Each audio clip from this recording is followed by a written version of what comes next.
dili ang Biblia may pillar and foundation of truth, ha?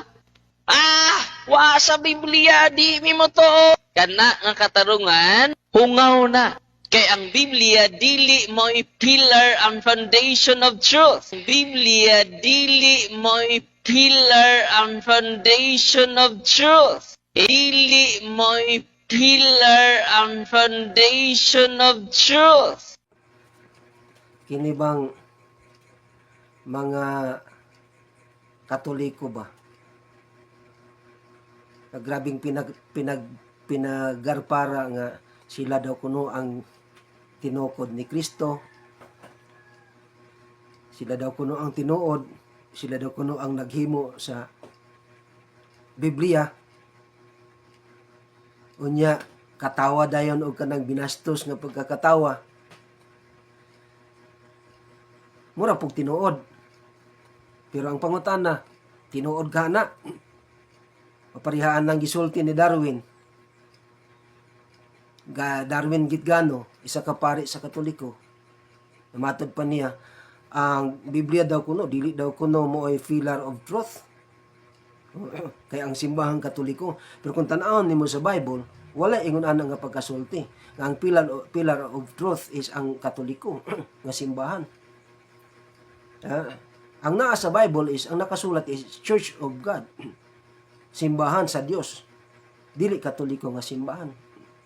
Diba?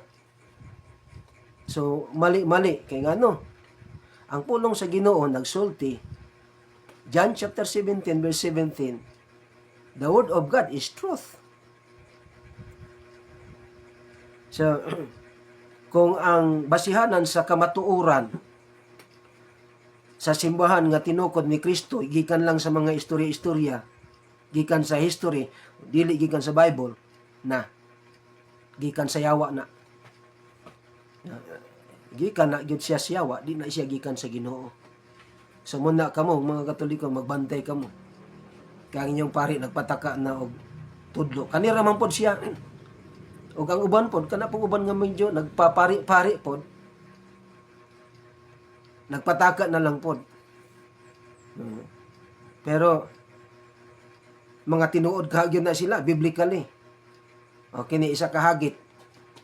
Kung musukol si Darwin Gitgano, pamatud-an niya ng iyang gisulti nga ang Bible dili na pillar of truth. O dili na kasaligan ang kamatuoran nga naa sa Bible. So anytime walay problema sa ako, pamatud-an niya akong supakon. Okay? Okay, sakto na ng mga binutbot nga mga statement. Basta lang kay makasulti lang og mga butang nga dili gikan sa Bible. Pariha atong ilahang gibasa nga mabasa gid daw kuno ang Katoliko naa sa Bible. Naghimo-himo sila Biblia. Edition 1611 edition nga ang John chapter 3 verse 1. Gibasa nga naay Catholic faith. Naunsa na ng pagkademonyo nga pagdugang sa Biblia. Ha? Kung tinuod man gyud galing nga ang Katoliko mo ay tinukod ni Kristo, nganong wa man gapang kahibalo. Kining uban nga mga naamo pa mga pari nga mga tarong pod parihaan ng Padersiano. Tarong man na siya nga pagkapari. Di siya basta-basta nga magbuhi og mga statement nga dili maayo.